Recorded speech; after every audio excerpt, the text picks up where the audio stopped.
ஒரு செல்வந்தர் இருந்தாராம். அந்த செல்வந்தர் 2 நாய் இருக்குல்ல, பெரிய ஜெர்மன் ஷெப்பர்ட் நாய்.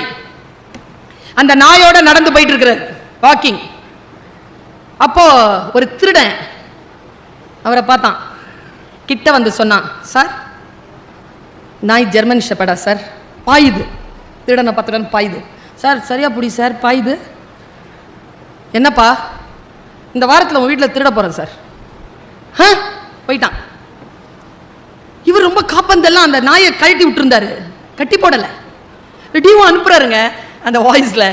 ஆடி போன நான் அதை படிச்சு போயிட்டு 3 நாள் கழிச்சு காலிங் பெல் அழுத்துறாங்க. பார்த்தா அந்த திருடன் ஒரு பெட்டி எடுத்துட்டு வந்து வேல்யூபிள்ஸ் திறந்து கட்டுறேன் சார், இதெல்லாம் உண்டா சார்? டேய் எந்துதான்டா? நேற்று நைட் எடுத்துட்டேன் சார். உங்ககிட்ட சொல்லிட்டு போனல, அதான் திருடணுன்றது இல்லை, திருடுவேங்கிறது உனக்கு தெரியட்டும், ஜாகிரதையா இருந்தா. திருப்பி கொடுத்தானா. அவர் சொன்னாராம், வேணாம் எனக்கு, நீ சொல்லிட்டு தானே திருடின, நான் தான் உஷாரா இல்லை, எடுத்துக்கோ போ, நீ சம்பாரிச்சிட்ட போ, எடுத்துட்டு போ அப்படின்னாராம். ஒரே ஒரு ரகசியம் மட்டும் சொல்லிட்டு போ, இந்த 2 பசங்களையும் எப்படி சமாளிச்ச?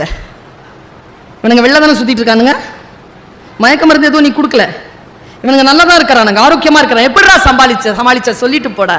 சார் இந்த நாய்களுக்கு என்ன சார் சோறு போடுவே நீ? சிக்கன் மட்டன் 7 வருஷமா போடுறியா சார்? நான் மத்தி மீன் போட்டேன் சார்.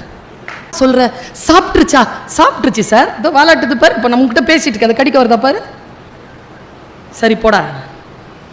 2 நாயையும் கூட்டிட்டு வந்து நடு வீட்டில் நிக்க வச்சுட்டு அப்படி உட்காந்துச்சாங்க. 2 நாயும்.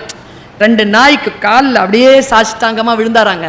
அந்த செல்வந்தர், மன்னிச்சிருங்கடா, உன் ருசி தெரியாம வளர்த்துட்டேன்டா அப்பா. அதனால யாரோ ஒருத்த உனக்கு ருசியான விஷயம் கொடுத்த உடனே உன் பரம்பரையா இருந்த நன்றி உணர்வை நீ விடுறதுக்கான காரணமா அப்பா ஆயிட்டண்டா, அப்பாவை மன்னிச்சிருவீங்களா அப்படின்ட்டு கண்ணீரோட காலில் விழுந்திருக்காரு. அந்த நாய் என்ன தெரியுமா பண்ணுச்சு? 2 நாயும் உட்கார்ந்த நிலையில அப்பாவை பார்த்திருக்கு, தன் முதலாளியை பார்த்திருக்கு, தான் செஞ்ச தப்ப புரிஞ்சிருச்சு. அதுக்கு ஒரு நாய் சாப்பிடாம, இடத்தை விட்டு அசையாம, டாய்லெட் போல, தண்ணி குடிக்கல, சோறு சாப்பிடல, அப்படியே இருந்த 9 நாள்ல ஒரு நாய் செத்து போச்சு. அடுத்த நாய் 11 நாள்ல செத்து போச்சு. இவர் எவ்வளவு கெஞ்சியும் சாப்பிடலைங்க.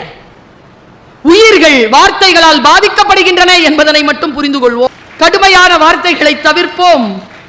பல விஷயங்களை மன்னிச்சிடலாம், சில விஷயங்களை வழிகாட்டலாம், சில விஷயங்களை கண்டிக்கலாம், சில விஷயங்களை தண்டிக்கலாம். ஆனால் தண்டிக்கின்ற பொழுது குற்றம் நடந்து விட முடியாதபடிக்கான தண்டனைக்கான அளவை உங்கள் கையில் பிடித்திருக்க முடிந்தால் தண்டனையை கையில் எடுங்கள், இல்லை என்றால் எடுக்காதீர்கள்.